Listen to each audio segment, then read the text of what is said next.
Junior Hindi translator, senior Hindi translator 2022 की परीक्षा का फॉर्म भरते समय लोग काफ़ी कंफ्यूज्ड हैं।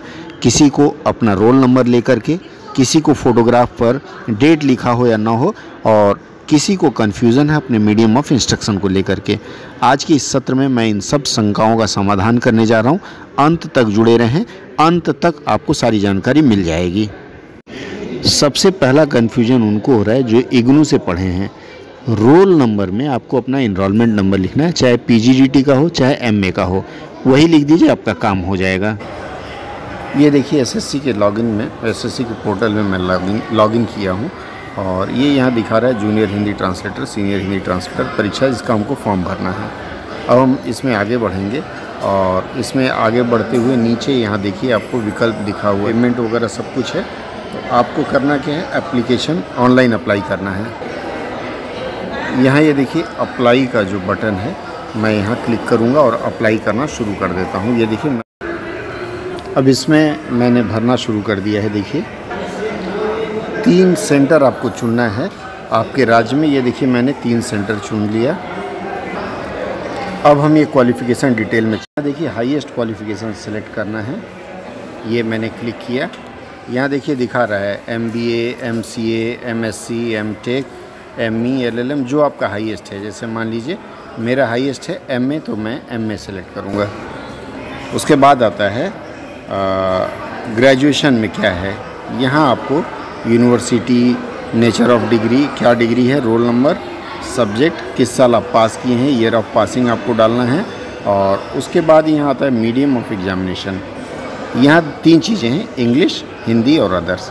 यहाँ आपको ये ध्यान रखना है, जिन लोगों ने हिंदी ऑनर्स किया है और साथ में इंग्लिश और हिस्ट्री पढ़ा है, कलकत्ता विश्वविद्यालय की बात कर रहा हूँ, बंगाल के काफ़ी लोग, या फिर किसी और विश्वविद्यालय में आपने हिंदी एक विषय पढ़ा है 3 वर्ष, इसके अलावा 2 वर्ष कोई 2 विषय पढ़ा है, वहाँ आपका मीडियम ऑफ इंस्ट्रक्शन, अगर मान लीजिए आपने हिंदी माध्यम में लिखा है उत्तर प्रदेश बिहार वाले, तो मीडियम ऑफ इंस्ट्रक्शन हिंदी लिख दें।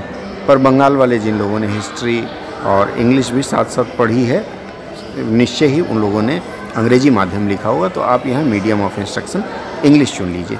अगर आप BSc हैं, BTech हैं, तो वहाँ भी आपका ग्रेजुएशन का माध्यम इंग्लिश ही होगा। बहुत कम ऐसे संस्थान हैं जो हिंदी में ग्रेजुएशन कराते हैं, हिंदी विषय को छोड़ करके, और छात्र भी नहीं लेते। तो आप उसके अनुसार इस मीडियम में आप चयन करेंगे, हिंदी, इंग्लिश या जो मैंने आपको बताया। यहाँ एक चीज़ और ध्यान दें आप लोग, ग्रेजुएशन में आप लोग रोल नंबर लिखे हैं और यहाँ सब्जेक्ट्स आप नहीं सेलेक्ट कर रहे हैं।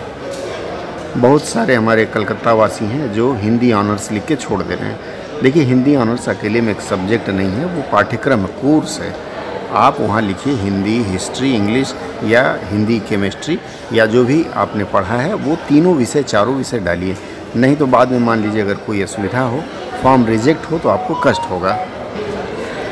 अब हम चलिए पोस्ट ग्रेजुएशन की बात करें। पोस्ट ग्रेजुएशन में देखिए लिखा हुआ है पासिंग या फिर अपीयरिंग। ये पासिंग है, ये पास्ड है, ये अपीयरिंग है। अगर आपका परिणाम नहीं आया तो अपीयरिंग में डालें, नहीं तो पास्ड में डालें। और इसके बाद फिर आप इसमें भी विवरण भर लें। ईयर ऑफ पासिंग, सब्जेक्ट में कुछ लोग 2-2 विषय में हैं, तो आप सब्जेक्ट लिख सकते हैं। किसी विश्वविद्यालय में 2 विषय संस्कृत, हिंदी ऐसे पढ़ाया जाता है। और फिर यहाँ मीडियम है। अब मान लीजिए आपने MA हिंदी से किया है, तो आप हिंदी मीडियम डालेंगे। अगर आपने बांग्ला मीडियम से किया तो बांग्ला मीडियम डालेंगे और परसेंटेज डालेंगे। अब अगला है ट्रांसलेशन कोर्स। ट्रांसलेशन कोर्स आपने पास किया है या नहीं किया है, आप उसका विवरण डालेंगे। अब अगर मान लीजिए इसका भी परिणाम नहीं आया है, तो आप अपीयरिंग लिखेंगे। परिणाम आ गया है तो फिर आप पास लिखेंगे। इस तरह से आप फिर आगे बढ़ते जाएंगे। फिर अगले जो कॉलम है आप उसको भरेंगे। ये जो एक्सपीरियंस ऑफ ट्रांसलेशन है, इसको ध्यान दीजिए। जो लोग कहीं भी अनुवादक के रूप में कार्यरत हैं, ट्रांसलेटर के रूप में कार्यरत हैं, ये उनके लिए है येस और नो। अगर आप नहीं अनुवादक के रूप में कार्यरत हैं, तो आप इसको सिंपल सा नो क्लिक करिए और आगे बढ़ जाइए, क्योंकि इसमें कंफ्यूज ना हो। प्राइवेट से किया हुआ ट्रांसलेशन का अनुभव आपका नहीं चलेगा। 24 नंबर भी बहुत महत्वपूर्ण है। इसमें लिखा हुआ है do you want your data to be available for DOPT, ऐसे लिखा हुआ है। आप इसमें S कर दीजिए। मान लीजिए आपका सिलेक्शन SSC में नहीं होता है, कोई और विभाग चाहे तो आपको बुला सकती है, इसलिए इसको ज़रूर भर दें। फ़ोटोग्राफ और सिग्नेचर के बारे में लोगों को काफ़ी संदेह हो रहा है कि इसमें फ़ोटोग्राफ में डेट लिखना है या नहीं लिखना है। आप ध्यान दें, इसमें देखिए क्या लिखा हुआ है, इसको एक बार आप पढ़ें। इसमें लिखा हुआ है, इसमें कहीं नहीं लिखा है कि फ़ोटोग्राफ के ऊपर आपको डेट लिखना है।